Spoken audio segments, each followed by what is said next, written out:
At Integrative Ruminations, our mission is simply to explore and create awareness about the important matters of our time. To that end, we seek to engage the best minds among us in dialogues that not only challenge us, but also help us to take some introspective looks at ourselves. The hope is that by so doing, we can answer the important call of conscience and find ways to take our individual and collective places in the quest to make our world a better place.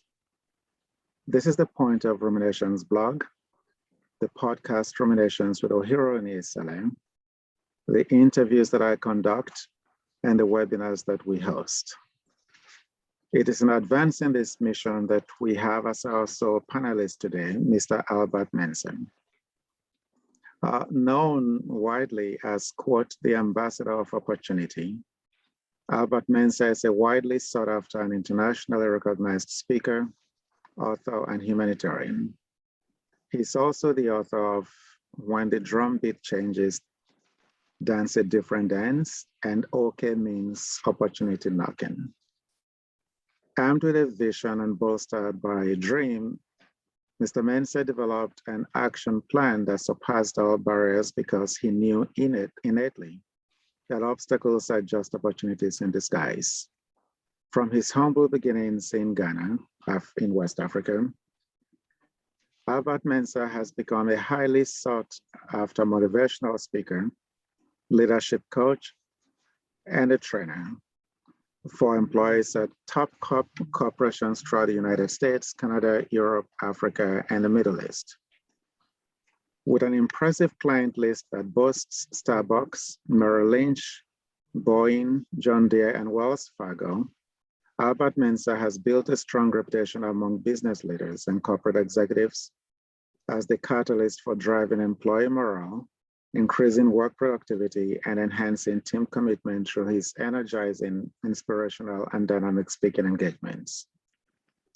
Prior to launching his speaking career, Albert Mensah held successful positions in sales within the telecommunications industry. He started as a sales rep and rapidly advanced to a top contributor by repeatedly exceeding annual revenue and quarterly sales quotas. Today, Albert Mensah is an accomplished speaker, a champion of opportunity, and one who achieves his dreams. He speaks to organizations around the world, delivering life-changing messages that keep the crowds engaged and inspired long after his presentation. His story inspires everyone who hears him. And today, it's my pleasure to welcome Mr. Albert Mensah. Thank you so much for that long introduction. I feel old, so I'm pretty sure some people online go, well, if he's done all this, how old is he? So I might as well just come on and put it out there, okay, you know?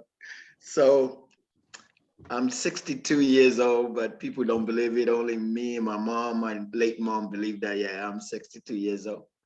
I came to this country, I was 17.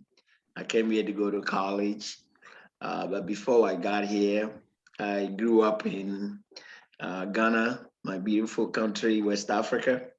My dad was in the military, but before my dad joined the military, I grew up in the village, which most of us did from Africa.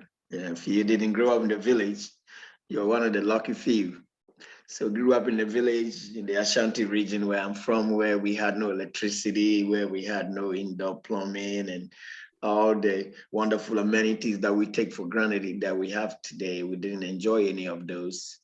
When I was 8 years old, my father decided that he wanted a job rather than just be a farmer, because that's all my dad did was get up, go to farm, bring food, mom cook, we eat, go to bed, get up, go to farm, bring food, mom cook, we eat. It was like a song. And my dad finally broke that and decided that he wanted to see green pastures and find some more opportunities for 6 children. So my dad joined the army and we moved to the city of Accra, which is the capital of Ghana. And it was there where I saw a movie for the first time in my life. And this movie was made in the USA, Hollywood. And I had no idea that there was anything behind my little world and my little village in Accra. I thought that was the world. I was 8 years old. I knew nothing. So here I'm watching a cinema, and there's a whole different world out there with people wearing shoes, nice clothes, and as an 8-year-old, you are impressionable. If you're not impressionable as an 8-year-old kid, then you don't have a pulse. And so we always teach, or we are taught, that everybody's supposed to have goals and dreams. And at the age of 8, your goals as a village boy from Ghana is either to find food or make sure at the end of the day you ate or you're fed. So I watched this cinema, and I get out of this movie theater. It wasn't really a movie theater, it was the parking lot of the military barracks, and they made the parking lot the movie theater. I'm sure there's some friends on this call who can attest to this. So it was this makeshift movie theater, makeshift movie screen. It was just a white bed sheet, that doubled as the movie screen. And they showed this black and white cinema. But that's not what changed my life. It wasn't even about the cinema. It was about what was in the cinema. And sometimes in life, sometimes we might see a picture. The picture will show up, and two people will see the same picture, but two people will see two different things, right? So yeah, we want to see a cinema, but it wasn't the cinema. It was what I saw in the cinema. It was two things that got me going, that has put me where I am today. Was everybody was wearing shoes, and I was sitting there barefoot. I had never seen. I was 8 years old. This is way out in the 60s or 70s, I think 70s, and I'm watching the cinema, and everybody out of shoes, and everybody also, they were having supper. They were eating inside their house. I had never seen any people eat inside their house. Right now, we all have seen it. But at that time, as an 8-year-old kid, and I'm used to eating on the veranda. They put one bowl in the middle of the veranda, and all 6 kids sit around this bowl. We sit down with our hand, we eat with this spoon spoon, right? Now you're watching this cinema, and they have this on the table. There's about 300 bowls of different food, right, on this table, and they just only 4 people, and they have all these bowls on the table. And as an 8-year-old kid, with any dreams or any goals, you walk out. And as I walked out of that cinema, I started to shake. I still can see me doing it at the age of 8. And everybody's talking about, wow, it was this, it was that, it was that. And I wasn't doing those things. It was all about, I was processing. It was the process of, wow, you mean this actually exists? And people, my mom, before she died, she always said, Albert, you were always far out. When everybody saw that cinema, and I'm not the oldest in my family, I'm a middle child. When everybody was talking about the beautiful things and the cars and this and that, you talk about 2 things, the shoes and the food. And I wanted some for myself. I told myself that night when I laid down, the next morning, I want to have shoes, and I want to be able to have food like they had food.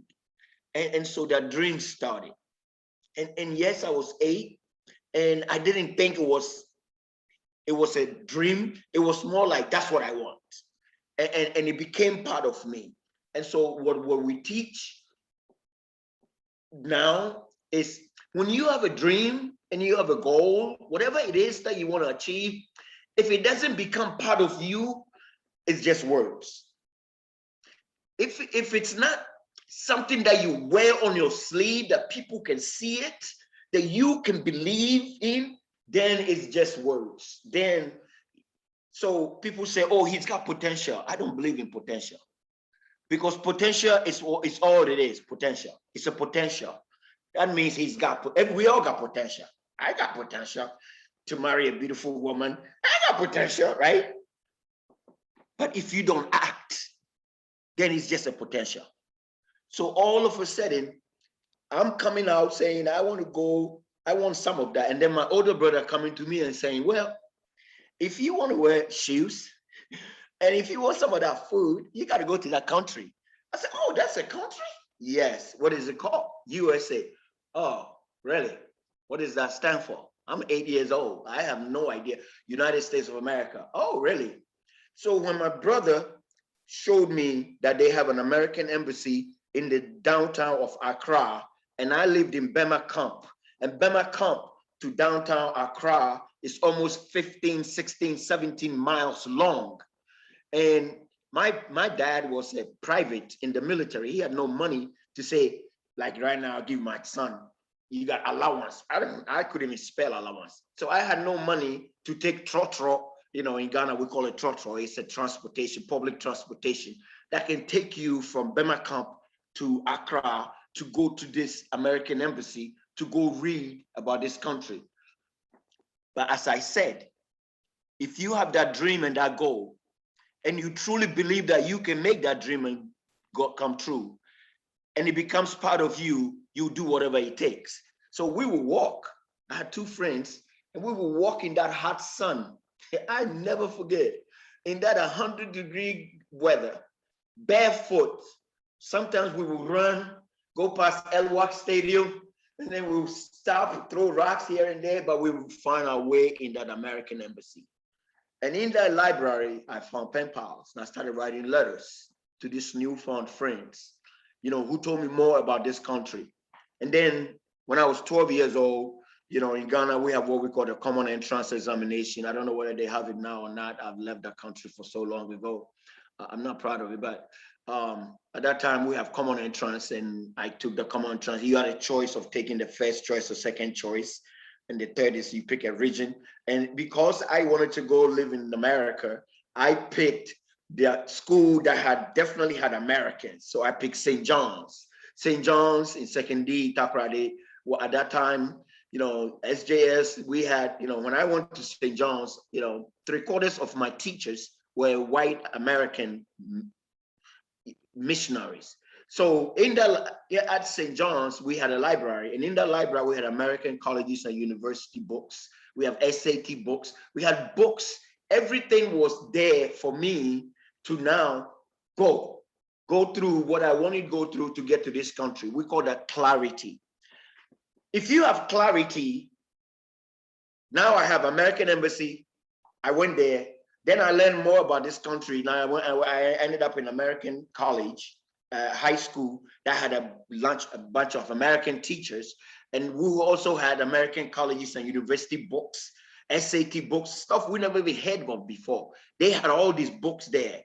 All we had to do now is just go to the library, read it, find all these schools, start writing letters to them, and say, hey, I want to come to your school. And then one day, a lot of rejection letters. At that time, Ghana, our high school was 5 years, Form 1, Form 2, Form 3, Form 4, Form 5, lower 6, upper 6.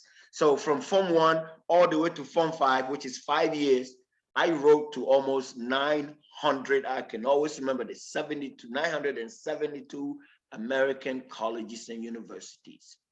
Here's a question I have for my audience all the time. How many would have quit after the 678 rejection letter? How many will have quit after 915th rejection letter? How many will have quit after the 4th year of really embarking on this journey? And it's taking 4 years, 4.5 years, and you still haven't gotten there, or even have no inclination that you're going. How many will have quit? But here's the problem. Lots of us, we have dreams and we quit so soon. Why? Because we don't really believe that we can make it come true. I was already in the US before I even got there. I saw me there, to the point that my friends nicknamed me States. And after 44 years of living in Ghana, I still get called states. My friends who are in our 50s, 60s still call me states. That nickname is stuck forever. Why? Because that's all I talk about. I didn't talk about nothing but states. Because as I said, it must become you. Even now, with other dreams that I've come up with, it has to become me. To the point that people see you and they start calling you states, thinking they're making fun of you. And whenever, I always tell my two kids, I said, whenever you think people making fun of you, that means you're making progress. Whenever they make fun of you, that means you're making progress. If they don't make fun of you, that means they can't see it. That means you're not making any progress. So every time they call me states, thinking, typical Ghana, kids, thinking they are making fun of me. Here comes Mr. States. Ha ha ha. You should walk. If you had walked, you already arrived. Because they saw how hard I worked, 4 years. They're like, dude, you've been at this, you've been talking this Ghana, US States for 4 years. You're still here with us. If you had walked, kids are brutal. I had all of that. But I say, it must become you. One day I got that scholarship and I ended up in this country. So I talk about, people ask me now that I've been speaking for 22 years, I think I've spoken to most major corporations. Last week I was in front of 650 oncologists, doctors who are surgeons of cancer, doctors and nurses. And I stand in front of them, and the first thing I said to them is, well, you guys are more smarter than I am. You guys make more money than I do. Why do you guys need motivation? And they all laugh. They're like, you are stupid. But I said that to relax them, because it doesn't matter who you are. We all need some sort of motivation. We all, motivation to me is like taking a shower. We take it every day, right? But so we still need it. So people say, well, give us the formula. There's really no formula. All I ask you to do is connect the dots. Write that down. Connect the dots.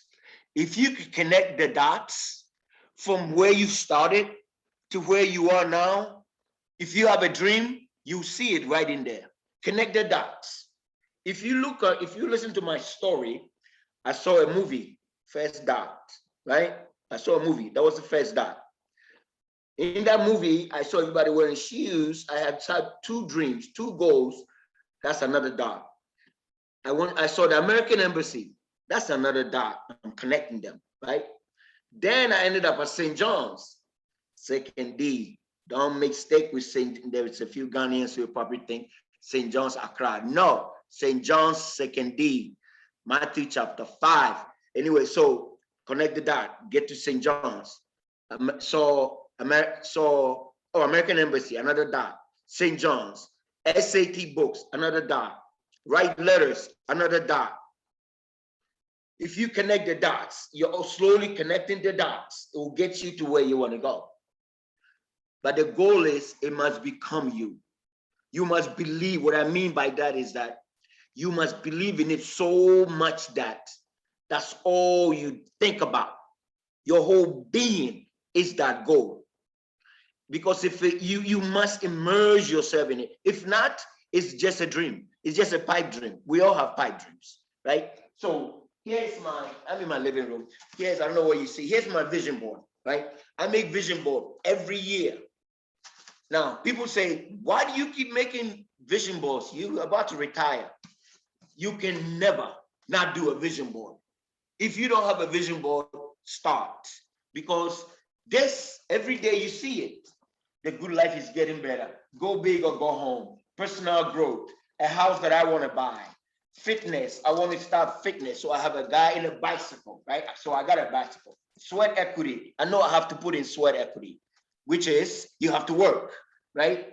On to bigger things. Get your motor running. There's all these things that I put here. This is my favorite one. I am the greatest. I said that even before I knew I was, right? So every day I see my vision board. And now we're almost end of the year, so I got to come out every year. January 1, I sit down and I do a vision board. So you have to do a vision board. But I'd like to stop right here and see if you have questions because I'm a speaker. You know, give me the microphone, I can talk on it. So why not stop right there and let people ask questions? First of all, thank you very much. And let me tell you something I read about you. I read that this is how you start when you're about to really give one of your motivational speeches. Here is what they wrote: that you, sets the stage by first appearing in traditional Adinkra garb, accompanied by music and visuals of his homeland.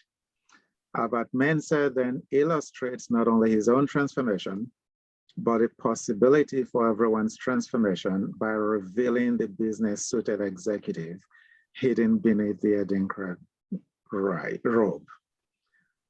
I just would like to ask you what the significance of that is. 1 second, 1 second.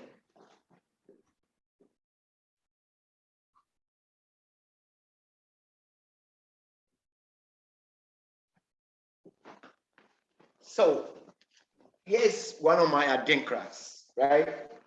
So I call it Adinkra just so they will understand. But so I come on stage. I don't know how you get that far. I was trying to. So I come on stage. Underneath is my suit. So I come on stage and I'll button this hole up so you don't see what I have underneath it. But it's mainly the same thing what you just said. We all need transformation starts, right? So when I'm standing there, people see me. When I get on stage, I say, as you can already tell, I'm not from around here. They're gonna laugh. I come from a place very far away. And then I'll pause. Some people are saying Africa, Nigeria, Ghana, Jamaica, because of his accent. They say all those things. But I pause for them to process all that. Then I'll say California, where I live. If I live in California, I'll say I live in California. Then they will laugh. Then they will like, what? I thought he was going to say Africa. But then I say, okay, now let me take you back to where I come from. And then I tell the story about when I first came to America. I walk into a bank dressed in my African fugu, and the people treated me like I was some stranger. And then I went to a different bank and they opened a bank account for me, and I take this off and I reveal my suit. And mainly is to let them understand two things. Some people, remember I said, some people see a movie and all they see, two people see it and two people have different versions of it. Some people, all they see is challenges. Some people see obstacles all the time, right? Whereas me, I don't see it as an obstacle. I see it as an opportunity, right? So I walk into a bank dressed like this, and the first teller thinks I'm a problem. The second teller sees, oh, you know what? He might want to open a bank account. So let me give him a piece of paper and pen. Let him write, even though I cannot hear understand his thick accent. I just come from Ghana. Okay. Oh, you want to open a bank account? Sure, I can help you with that. Hold up. I have 70 taxi drivers outside who sent me to come and find out how to open a bank account. 70. Today, that bank is still the Taxi Drivers Association of New York's bank. That bank is probably got over 10 million, that's nothing, $200 million from that association. Everybody that comes there, bank there, we send them there. When that lady died, she was a Jewish lady in Long Island. At her funeral, there were more Africans at that white woman's funeral than there were white people. Why? All she did was open a bank account for us one day. She did her job, but she didn't see obstacles. She didn't see challenges. She saw an opportunity. And that's what I wear this for, to let people see. Do you see me as a problem? Or do you wait to see why I'm here? I have 70 taxi drivers. In 1978, we're in 2021, we still back there. That's still my bank for 44 years. Do you think they made some money off us? Do you think the first teller at the first bank lost? Because all she saw was this African guy wearing this with this thick accent. So do you see obstacles? Do you see challenges? Or do you see opportunities? People say, is it half Half full? For me, it's always full. It's never half. It's always full. Is the water hot? Yes. How do you know? Somebody told me. I don't believe you. I'm going to go find out. Then when you ask me, I say, yes, it's hot. How do you know? Because I put my foot in it.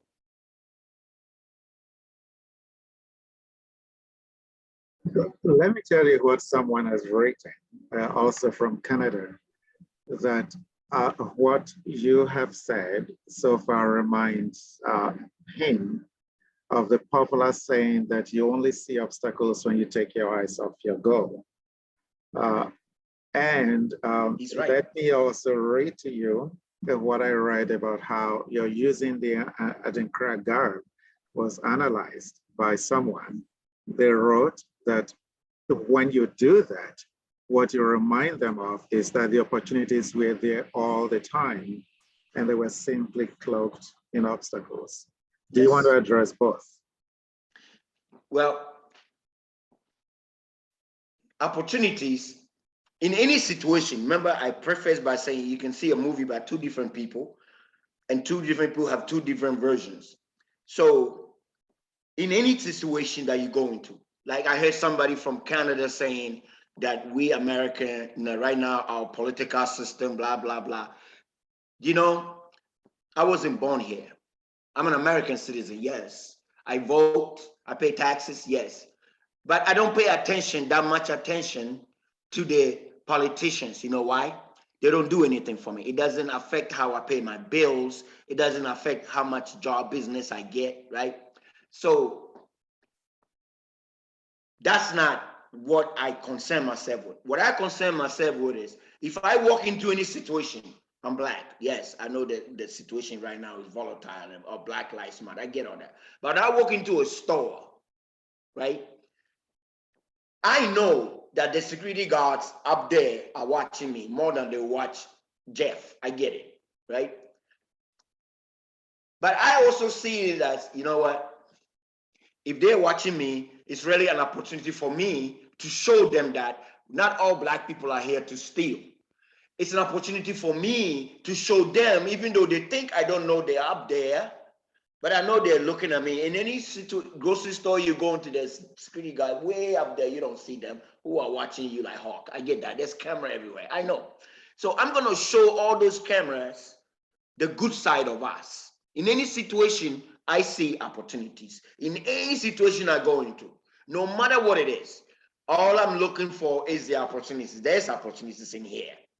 I know it. I go for a job interview. You know, they call me. You want to speak? Yeah. Do you speak on this topic? No, I don't do time management. Why? Because that's not my topic. I'm from Africa. I'm bad with time. I'll make a joke like that. But inside that, I'm going to find opportunity. Guess what I'm going to say? I don't speak on opportunity time management, but I know 5 speakers that do. Let me give them your name. Now, right there, that meeting planner is looking at me very, very favorably. Oh, he didn't just blow me off. He hooked me up with where to go. Now you don't have to go do so much work. Now, those 5 people, I'm calling them. Hey, Joe, I just gave your name to Jimmy, meeting planner, right? Guess what he does? Next time he also goes there. He talks about me, right? Or he might call me and say, Albert, I'll give you 10% of my fee. It's up to me to say yes or no. In every situation, there's an opportunity. So the opportunities were hidden all along there. They were just clogged by that outfit. Because once I took the outfit off, we were all the same. I was wearing my $2,200 suit, just like they were wearing a $2,200 suit. If I walk in there wearing that suit, they would look at me different than if I walked in there wearing that African outfit. But they didn't know what was underneath it, unless I took it off, right? So the opportunities were always there. They were just hidden by that outfit. So keep your eyes open. Keep your blinders off. Stop prejudging everything you see. Stop prejudging. It's not worth it. Sometimes you must take a deep breath, step back and exhale and watch and see what you get out of it or what you teach them. Give you an example quick. My daughter, I have a 26-year-old daughter who, since the pandemic, the last 2 years, she's changed jobs 4 times, right? She calls me about a month ago. She said, Dad, let's do role play. I said, about what? I'm going to have a job interview. So let's do a role play. So I want to get this job. So I said, Anna, didn't you just get a new job? He's like, yeah, only what's your point, Dad? I said, but you just got a new job. So why are you looking for another job? He goes, because I can. So I says, sometimes can doesn't mean should. She stops. She says, okay, Dad, I know you want to give me a speech, but it's not working. I want to go get this new job. I said, can I ask you a question? She said, what? I said, what is really your why? W-H-Y. He goes, huh? I said, you know, your intrinsic motivator, the thing that gets you up every morning, that wants makes you live, go to work, the why. Give me that why. Oh, here we go. Well, Dad, you know, I'm tired of remote working. I'm tired of Zoom. I want to go meet people in person. So this new job, yeah, they say they're working from. I said, okay, how about this job that you have right now? They said January, everybody can come to work in person. Yeah, but that's January. But Anna, if you wait another 2 months, it will be January. And this is the two things you can do. You can learn their culture. You can affect change. You can even influence them with all your ideas. All of a sudden she stopped. She said, okay, Dad, you're right. So she didn't go look for the job. She stayed. You see, there's opportunities. She just didn't know. It was cloaked by all those Zooms. The thing she saw was all the obstacles and the challenges, until I came and pointed out that you could actually go and influence them with your ideas, affect change. All of a sudden, the antenna went, oh, I can affect change. I like that, because she thinks she's a leader, right? She wants to always do that. Well, she's my daughter. So yes, you see that? So it's always like that. What do you see? Obstacles, challenges, or do you see opportunities? And if you give yourself a chance, you'll see opportunities in every situation you go to.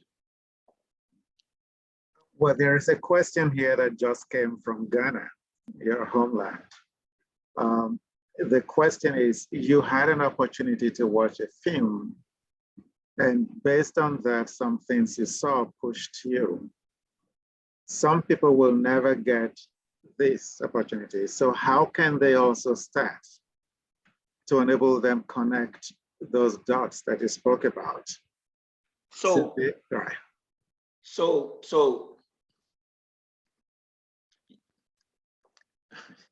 that question is such a loaded question, because not everybody, you don't have to see a movie, you know, not everybody saw a movie that triggered them, right? And right now, the world that we live in today is not the world that I grew up in. Now you have Mrs. Google, she's open 24/7. You can call Mrs. Google 27.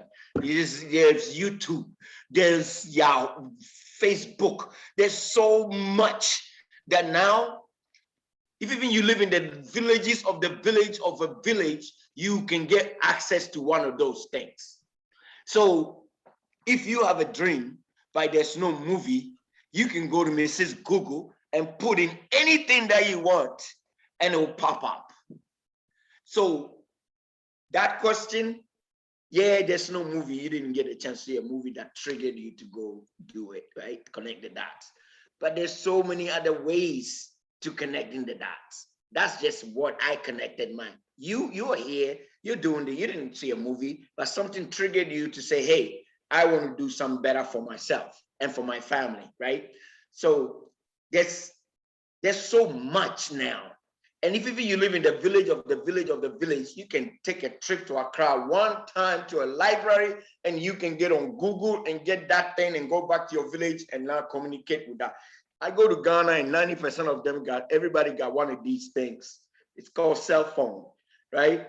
So what are they using their cell phone? I had a speech to kids the other day, and I said, what do you guys use your cell phones for? And well, you know what I use my cell phone for? My cell phone makes me money. If your cell phone is not making you money, you're wasting your daddy's and mommy's money. This has got everything on this planet on it. Mrs. Google lives here. Yeah, YouTube lives here.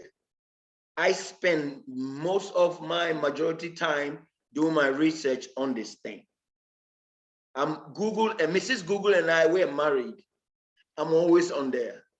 Research king, right here. Everything you want on this planet is on this thing. If you don't have one, there's libraries. So that question, I hope I answered it.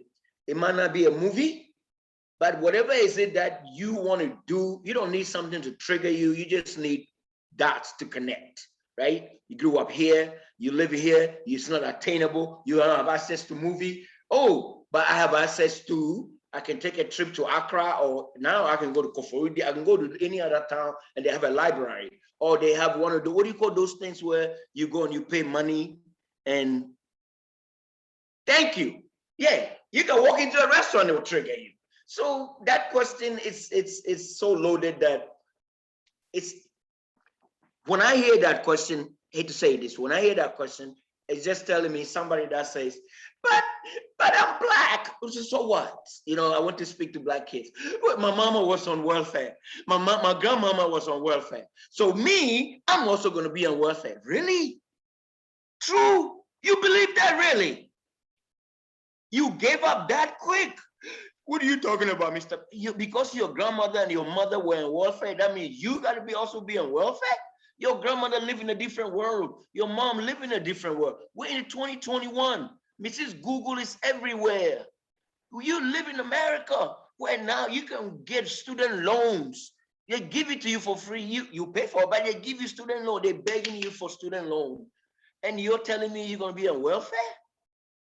That ain't working with me now. Go do something. Let me say this. There are people who are not writing their questions, but may want to speak instead.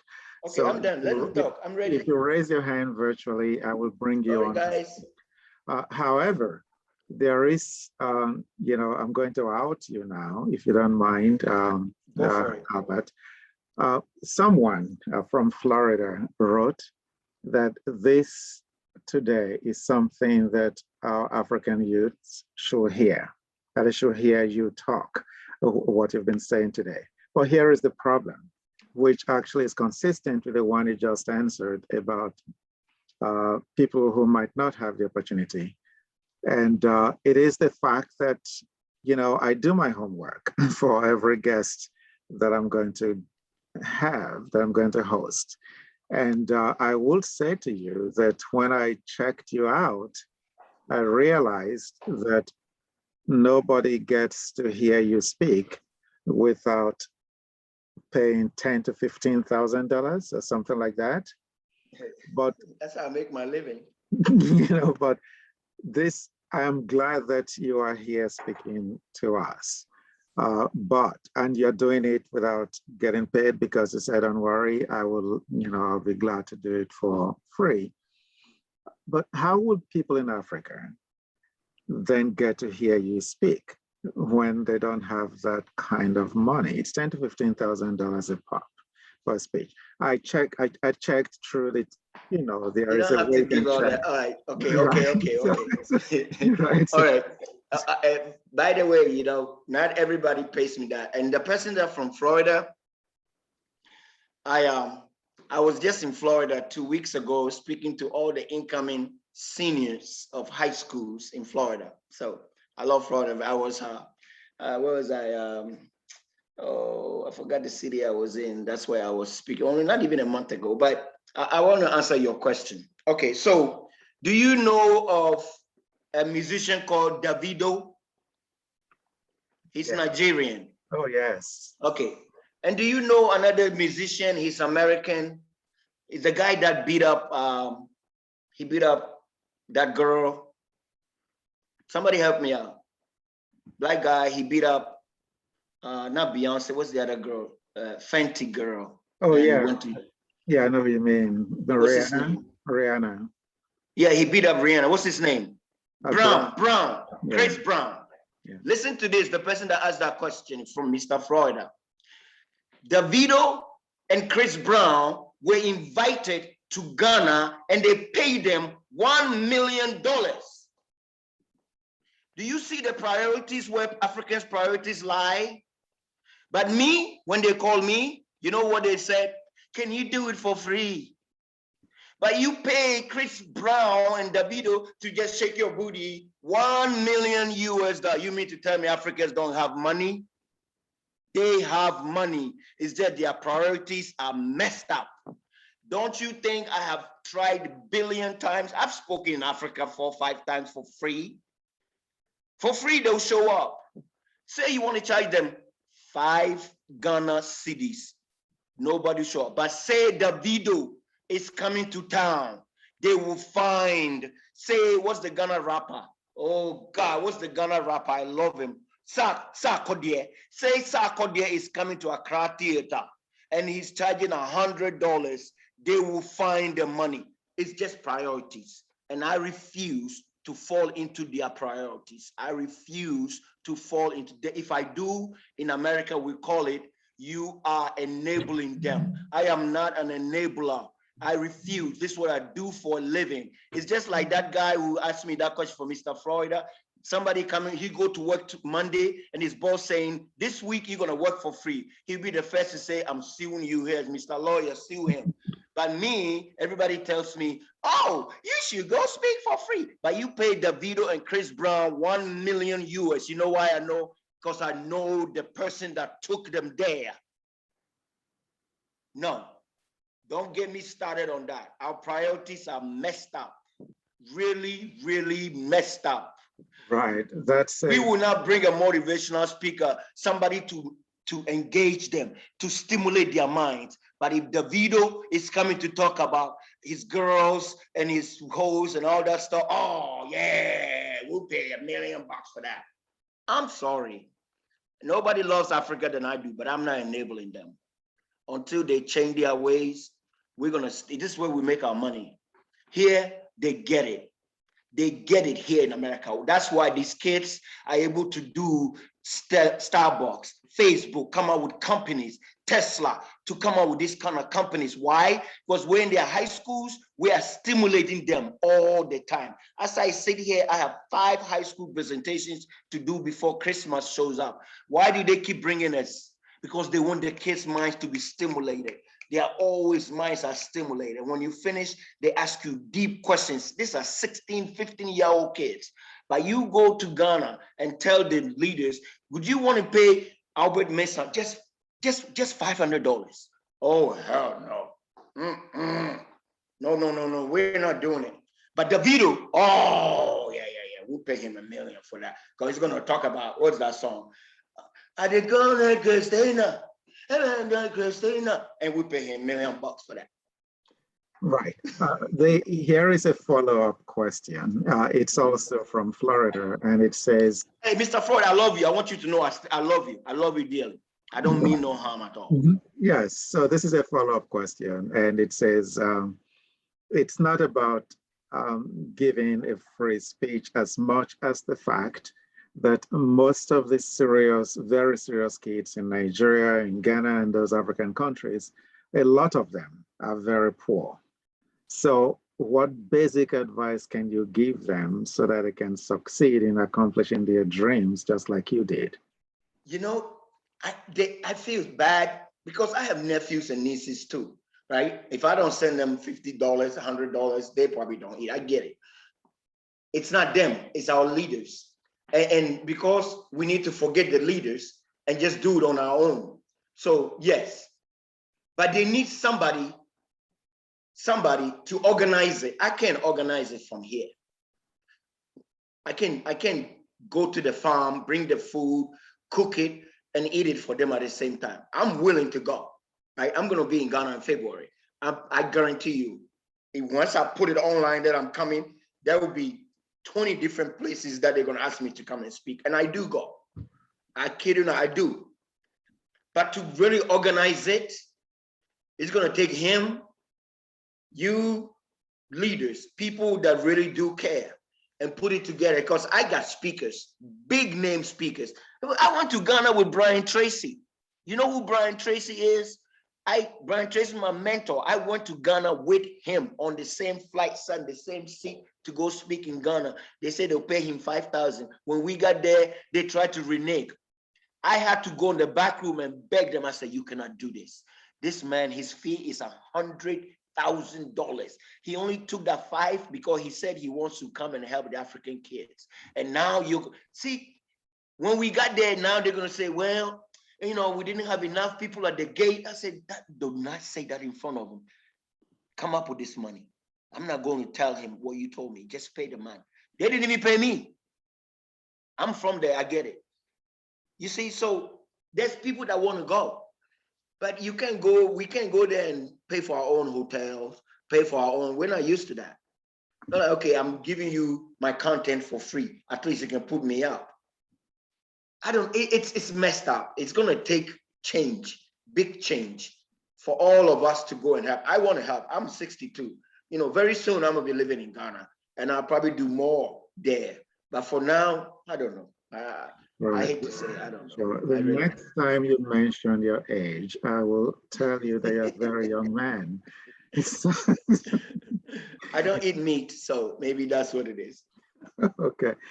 So there is a question here that refers to how you went into that bank and helped that real large group of people to open a bank, which continues to help that bank to prosper.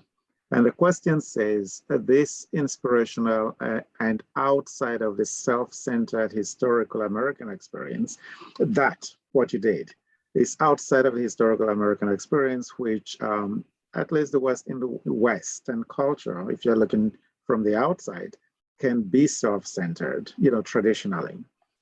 And how do you compare that, for example, with the traditional African experience, the collective versus the individual, individualism versus collectivism? And can you speak to that? And in other words, how do you see our world being influenced by changes in those areas? Okay, so those two words, self-centered, I'm going to address that. When I went into that bank in 1978, I was 17. Okay, now I had just come to America maybe a month. So I came with everything that I was raised. And one of the things, I'm an Ashanti, and one of the things our grandparents consistently in our village in Kumasi used to always tell us is, I'll speak my language and I'll explain it. Say, akola uhunu unsa uhunu a unim mpanyifo didi. Translation, a kid, because you know how in Ghana kids eat by themselves at that time. We ate ourselves and our parents ate together. And the reason why they say we can't eat with them is because we don't wash our hands right. Me, sometimes I didn't even wash my hands. I just put my hand in there, right? So the saying goes, if you don't know how to wash, because you don't wash your hands well, you can't eat with the adults.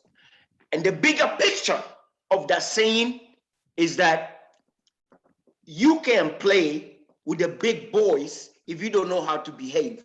So here I was 17 in front of 70 plus Ghanaians and Nigerians who were much older than I was, who selected me because I was the only one who came to go to college.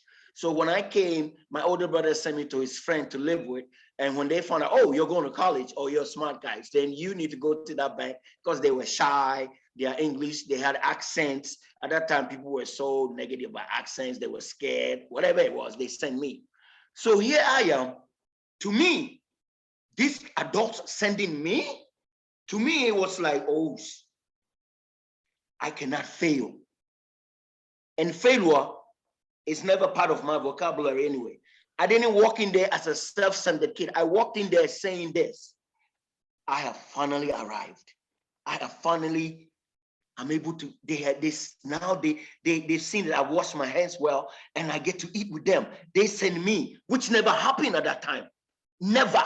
No, my older brother will never send me. He will go himself and tell me, stay here. But now it's the other way. They sending me. They trust me. So I cannot fail. So when I walk out the first bank, they saw me. They were like, what's up? I was like, oh, It's not over. I'm going to the other bank. I got to make, I cannot fail. So I didn't look at it as it was for me. It was all a matter of, I had finally arrived and I wasn't going to fail them. And I'm going to be a leader because that's what they see me as. And so that's all it was. Like, hey. There is a question from someone in Nigeria, and it says that it's really not a question as much as it's a comment, but I would like to merge it with something else because it reminds me of something that I want to ask about. It says connecting the dots makes sense because I'm at that point where my dreams seem to be unattainable. And I thank you for this. So the question that I have is, you took a big leap when you left your job and said you wanted to become a motivational speaker. With your accent and your skin color, and I tell you that everyone here today has seen that video clip of you talking about how your wife told you you wouldn't make it because of your accent, and now tells you that after you made it, told you that you made it because of your accent. So the question is, how did you make that big leap? Because you didn't just become who you are. No, it was 2 a journey. years. Right, Yes. so it was a journey. What made you decide to do it, and how has the journey been like for a Black immigrant? I think somebody already said it. Everything is mindset. Everything, right? If you wake up this morning, the only thing, the whole world, with all of us, every one of us, that is above ground right now. If you wake up tomorrow morning and you say to yourself, today is going to be a rough day, guess what's going to happen? It's going to be a rough day because that's what you fed the mind, right? So everything is a mindset, right? So the only thing you control on this planet that you yourself have control over is your attitude, period. If you don't own nothing else, you got to pay taxes, all that stuff. But the one thing that nobody can take from you is your attitude. So if you get up in the morning, you say, today's going to be a great day, then it's going to be a great day. When I walk into the office, they're like, hey, Mensah, like, what how you guys be, man? Right? Oh, God, here can Mr. Loudmouth. But guess what? When you don't show up for work, everybody's like, damn, what happened to Mensah? He's not here today. Because it's the attitude. So for me, it wasn't more, honestly, I wasn't even thinking about, I'm an immigrant. I'll be the first immigrant to go speak. I'll be the first to go. I just thought I could do this. I truly believed I have a story to tell and I can do this. So I'm gonna do it. And at that time, I owned the house. I took a second mortgage on my house. I can remember exactly $60,000. I took that 60,000, paid 4 months. I had 2 cars, my wife's car, my car. I made 4 months car payment and 4 months mortgage payment. And the rest, I hired coaches and said, let's go. And my wife told me, if you don't make it in 4 months, I'm leaving you.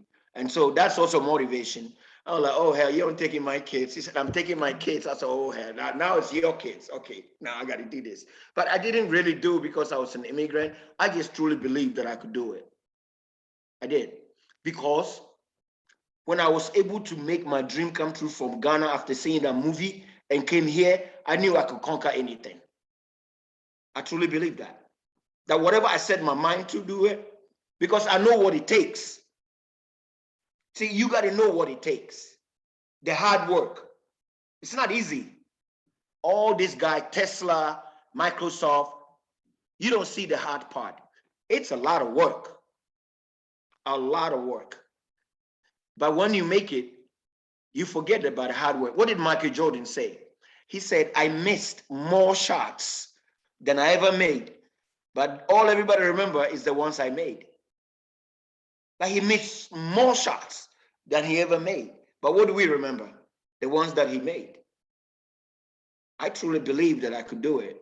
It had nothing to do with I'm the first immigrant, the first with the accent. I only shared that because I wanted to show a bigger picture to everybody that have an accent, to everybody that think they have an obstacle, to everybody that think they have a challenge, everybody that says, oh, I'm from Ghana, or I'm from a village, we don't have electricity, I don't have access to Mrs. Google, I don't have this, I never saw a movie. Anybody that made such excuses, I wanted to show them that, look, my own wife who truly believed me, who said I do, who had 2 of my children in her belly pocket and brought them on 9 months later, told me I wasn't gonna make it because of my accent. And if I had believed her, we won't be talking. But I truly believed it. It's mindset. Right. So someone has asked me to ask you, you are a successful man, but something still drives you. So every morning when you wake up, and every night when you go to bed, what do you consider your purpose in life to be? You know, I have 2 grandkids.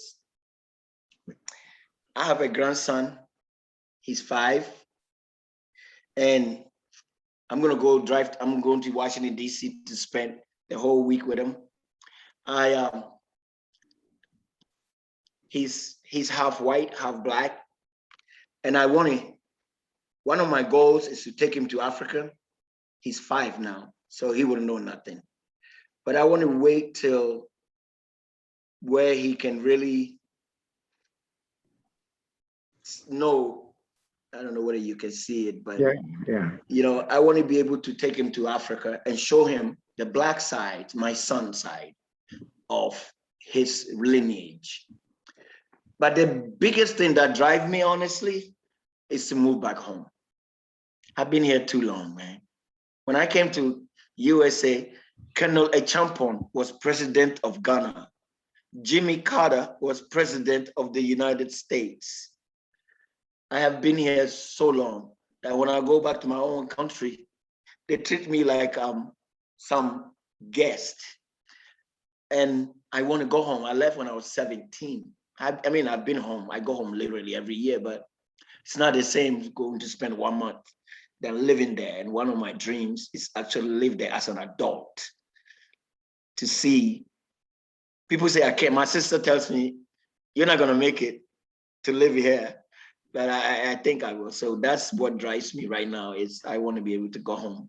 Right. I think that's probably music to the ears of some people who are joining us from Ghana. So let me bring one of them on. I know it's a surprise, but let me bring her on. Somebody I know? I don't think so, Okay. but she's in Ghana. Let me ask her to unmute. So maybe she can tell you how happy they will be to receive you. So Pat Quay. That's the new word now. You're on mute, Patience. Yeah. The new world we live in. The Google and Zoom world we live in. You're on mute. Right. So while we're working on that, getting her to unmute. Yeah, while we're By the way, I'm gonna go to my Ghana home boy's house after this, and we're gonna have some jollof rice and some fish, mackerel, because we don't eat meat, so right. I can't wait. You don't eat meat. Well, just no, I don't eat meat. I don't eat chicken for the last 20 years. That's another thing I like to share with them quickly while we wait for patience. It's your health is your wealth. It's not the money you have in the bank, it's your health. And we don't eat right? Nigerian jollof cannot touch Ghana jollof with a pole. Let's not start now. Let's not start, brother. Let's not start, sisters. But I don't really even eat white rice. So that doesn't, that whatever it is, I eat brown rice. It's just that for what I do for a living, I need energy. I need to always bring energy to my audience. And I just found that some foods I eat a lot of plants. I'm addicted to kale and spinach, and greens. That is light. So when I get on that stage, I have energy. And even my 60s, people still like, God, where do you get your energy? So I just stopped eating a lot of stuff. I don't eat bread. I don't eat beef. I don't eat chicken. I don't eat eggs. I don't eat dairy. I'll show you.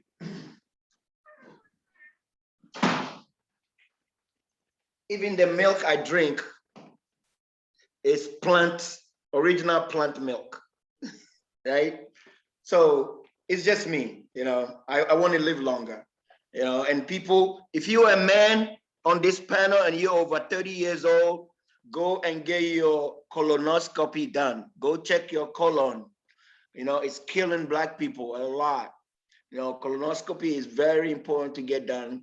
Just go do your checkups, do your blood work, and they'll tell you all that stuff. But I just think, You see, I have a question for you. I mean, first of all, my phone is burning up with text messages because you mentioned jollof rice. And so people are getting into this Nigeria versus Ghana jollof rice battle. And so I don't know that it's a battle that you want to engage in. But I have another. No, my boy from Cameroon says Cameroon jollof is the best. My guy from Ivory Coast says Ivory Coast jollof is the best. My best buddy, John Olu Molomo from Nigeria, says once you eat Nigerian jollof, you won't go anywhere. And then my boy, I'm going to go eat right now, my Ghana guy, he says, Charlie, don't listen to all them people. Jollof is made from Ghana. So I'd rather not go there. Well, I have also heard that Senegal has the best jollof. You see? So is Tanzania. Yes, but seriously, as you talked about returning home to Ghana, which really, I said, is music to the ears of the people who are with us tonight from Ghana. And even to those of us who are not from Ghana, it's nice to know that someone wants to move back home. But the question is, when you have the impressions that you have about the African priorities, is there a change that you think you can make when you go back to live there, or would you be willing to consider making, as one of the causes of your life, engaging young people, the African youth, the Ghanaian youth, and helping them to succeed? How do you eat an elephant? Right. One bite at a time, right? So one of my good friends started a university in Ghana. It's called Ashasi University. Patrick. Yeah, Patrick studied here, right? He went to... Yes, that's my boy, Seattle. He went to Swarthmore right here in Pennsylvania. Yeah, Swarthmore in PA, yes. Yeah, that's my guy. Me and him used to eat jollof rice, fufu. It's there. We went to DC when he decided that, you know what, I'm taking all my shares. He was one of those first people that got hired to work at Microsoft, and they were not paying them income. They were giving them stock options. And they said, look, if we make it, you're going to be rich. If we don't make it, then sorry. And they made it. He took all those millions. I'm going to go to Ghana and start a liberal arts university. And we all said, Charlie, why? All the negative there. And he had a lot of pushback, but he made it. And now it's one of the best schools in the world, not just Africa. And so the last time I had a conversation with him, like a year ago, he came to Seattle. He comes here every year, him and his wife. And I was like, tell me the bad news, the bad things first. He's like, really, there's no bad things. You just have to plow through it. You just have to forget the noise and just follow your dreams just like you did and say, I'm going to make this work. So what I'm trying to say is, if Patrick can come out with a university, then come on, mine is nothing. He created a university. He's in the front cover of Time magazine. Okay, this guy is, he eats lunch with all the Ivy League university presidents. Every year all the Ivy League presidents show up in Ghana because of him. every year. Yale, Harvard, all those universities, Penn, every Ivy League university president have go to Ghana to meet with him. So if he can do it, then I think it's gonna take one kid at a time. Yeah. You can't change all of them. You know, my mom used to say, if you take a broom, right, and you try to break the broom, you can't. But if you take one out of the broom and collect one each and break it, it's easier, right? She said, every time we got in a fight with my brothers, he said, you guys are always fighting, your family, you collectively, but so he gave, so that analogy is gonna just take one broom at a time and break it. Right. I know of Patrick's story, and I know that his university is really, really good, and he's focusing on liberal arts education, which is very much lacking in much of our education across the continent of Africa. And but I'm just wondering how you would respond to someone who would say to you that Patrick also, he, unlike you, of course, but Patrick grew up in privilege. He had privileged status growing up. And that may also have helped him, regardless of the amount of money that he took from here. Stop it, people. Yeah. But how many kids also that you know are privileged who are in jail right now because they use that privilege and didn't do anything about it? So that doesn't wash. That doesn't hold water.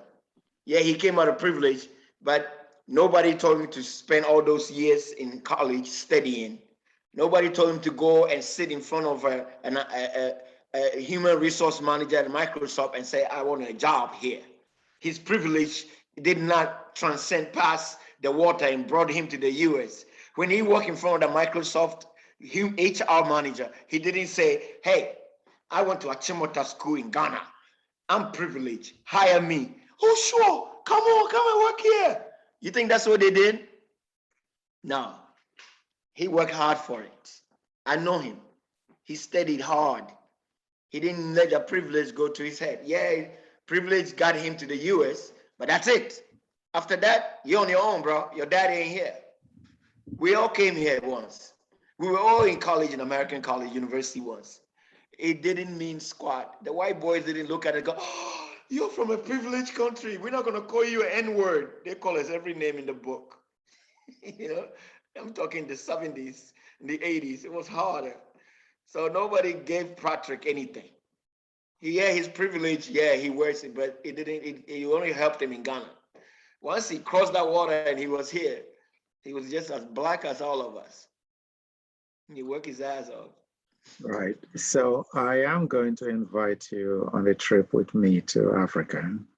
Let's go. To have some discussions and I hope they don't beat me up because my friend, every time he say, Charlie, you sure you want to go to Ghana? Your big mouth. I said, well, if they're gonna beat me up, then I say the truth because I'm gonna talk truth. I love them too much. Yeah, nobody on this planet don't love Africa than I do. I walk on stage in my African outfit. I have to let them know I'm different. I still have my accent. People say, man, you live in this country for 44 years. You came here as a teenager and you still have your accent? Yes, because every year I went home. No, nobody will beat you up. And I would say to you that one of the things that I'm taking away from this is the fact that you said something that reminds me of the powerful African proverb. Africans would normally say that any child who has washed his or her hands clean has earned the right to dine with the elders. And seeing today, looking through the list of the people that are here, I see my uncle here, who is a man that, that actually he will. Hi, Uncle. Yeah, he'll actually send me a text message later to tell me how this show was, how it went. But this is the first time that he has attended my interview. But he watches everything, all of the videos, he reads everything that I write. And the fact that he's here in person tonight probably means that he thinks that I have washed my hands well. And so maybe I have earned the right to dine with the elders. Yes, I wasn't sure if he wanted to even say something, but it will be nice if he did. But before we close, I would like to see if anybody wants to say anything and just raise their hands. But in the absence, but if nobody does, I will call somebody from each country who is here to see if they want to say anything or just make a comment. Okay, Miss Phillips is from Canada. So let's see. She would like to speak.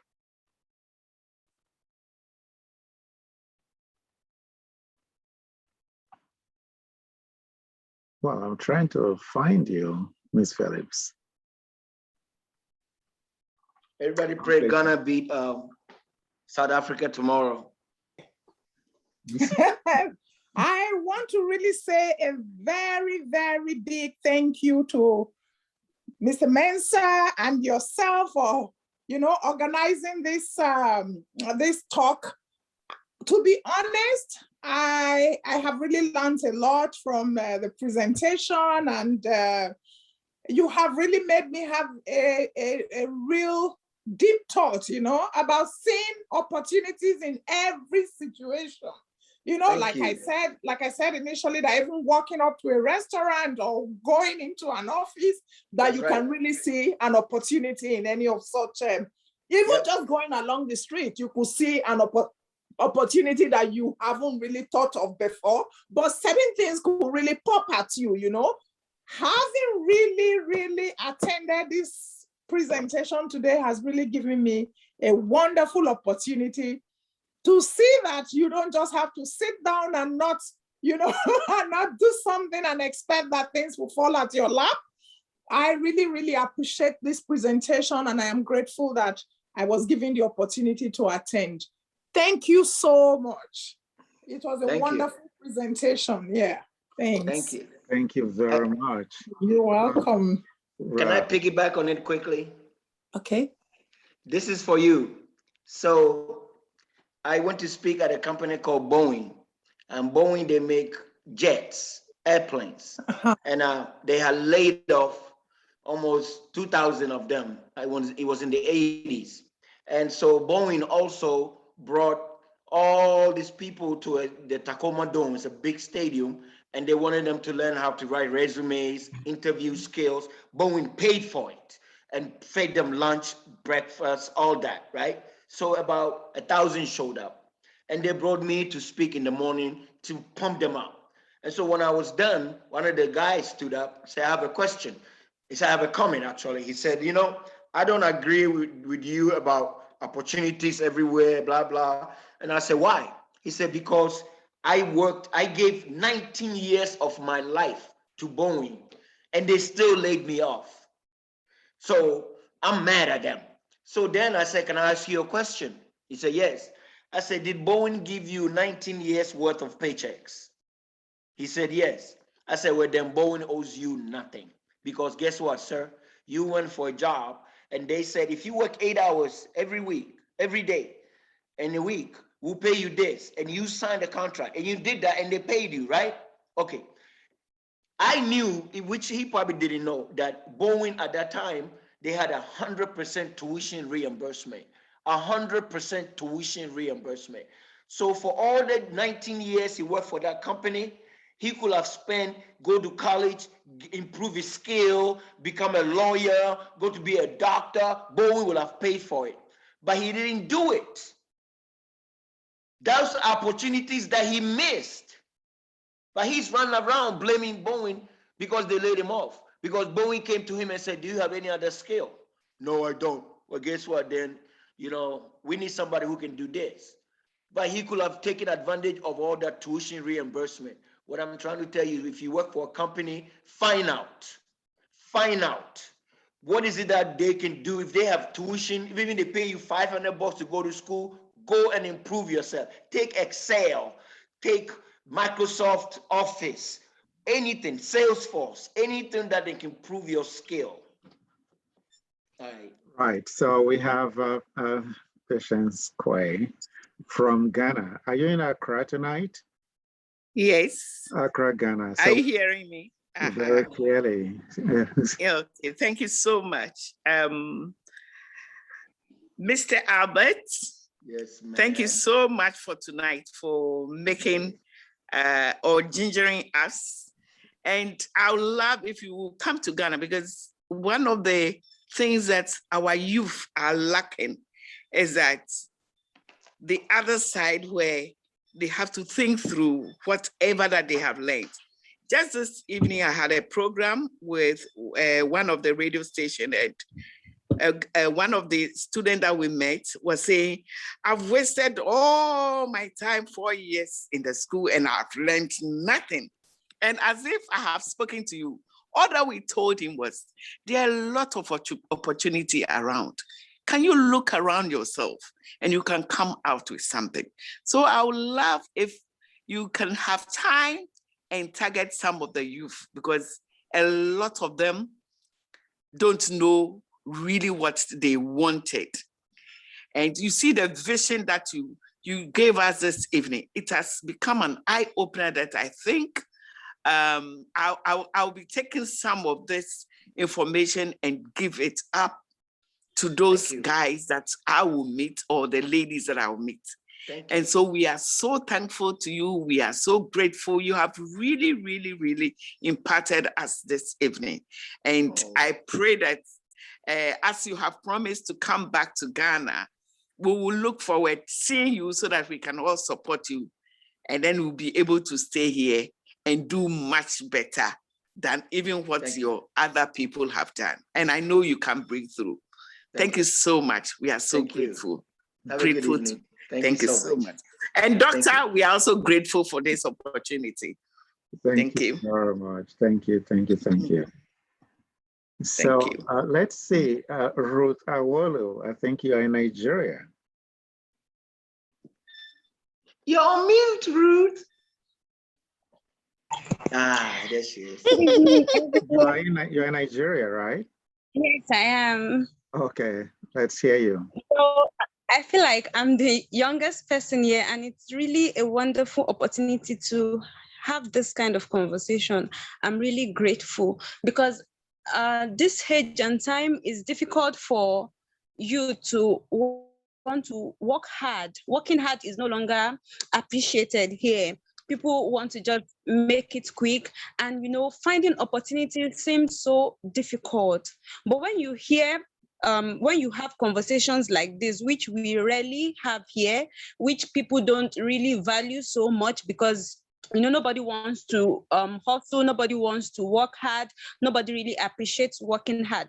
But hearing a lot of things today, especially connecting dots and seeing opportunities instead of obstacles, because of where you're coming from, because of where you are, because of who you are, because hearing Mr. Mensah talk about, share his story of how he started, it made me really feel like I can do so much in this world. It made me feel like the sky is my starting point, because most times I feel a lot of people are privileged, and once you're privileged, you can do so much. You can finish school and say you want to do this, you want to do that.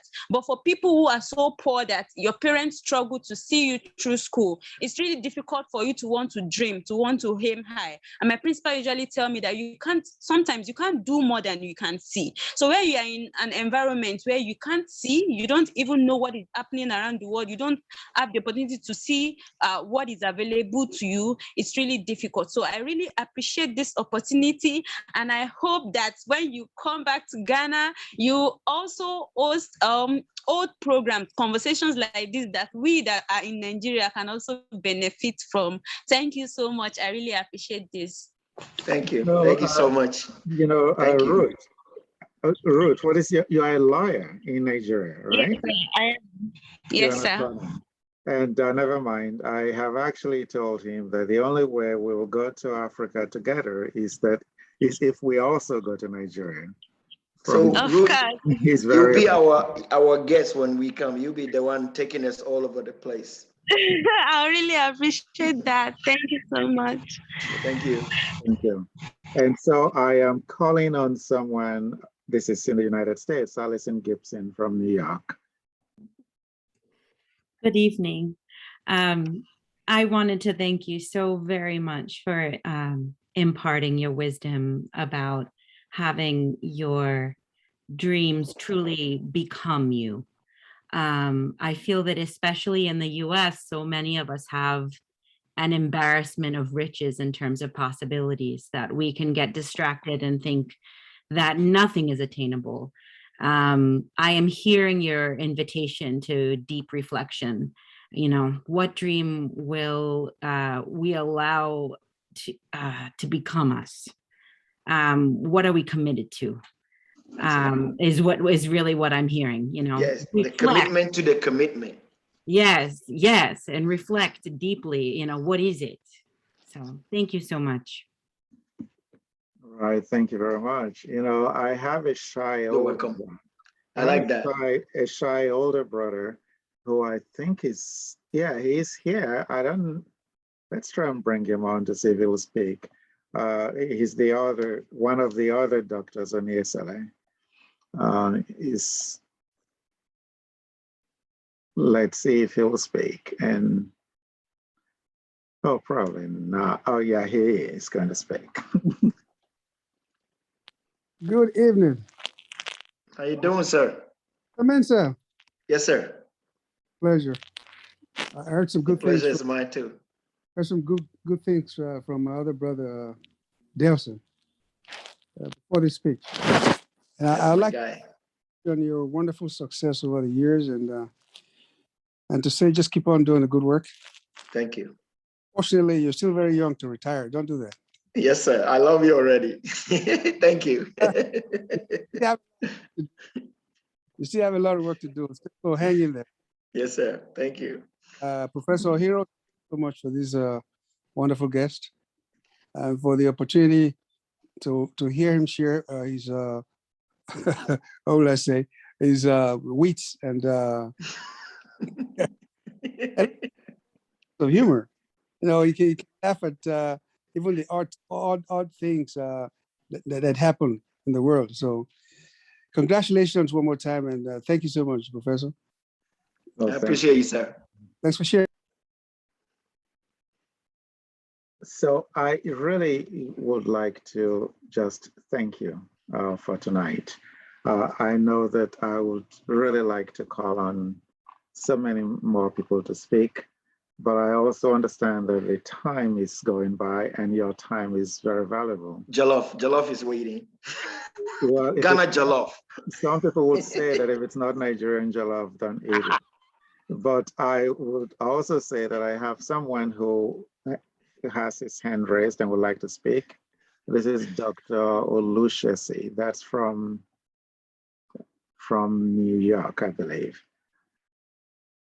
Oh, yes. I just wanted to say a big thank you to Mr. Mensah and, of course, to Dr. Oni-Eseleh for inviting me. This is my first time. Mr. Mensah, you Yes, are a great ambassador of Africa. I must say that. And I listened carefully to the stories that you told, to the efforts that you made over the years to change people's mindsets, you know, about the difficult situations that people confront here, especially as Black people. But what impresses me most is the fact that you want to give back to Ghana. You want to go back there and try to do something to ensure that you make your own contributions to Ghana. legacy work. Legacy work. And you know, that actually impressed me, because usually what happens is that people come from Africa, they make it here, you know, they're able to do whatever they do, and they end it here. And I was just telling Dr. Oni-Eseleh earlier in the week that if they say Nigeria is the poverty capital of the world, you know, and we are here. Do you know how many good doctors are from Nigeria in America? Yeah. So the best doctors in America are Nigerians. We cannot figure out, we have learned all these great things here, all these skills.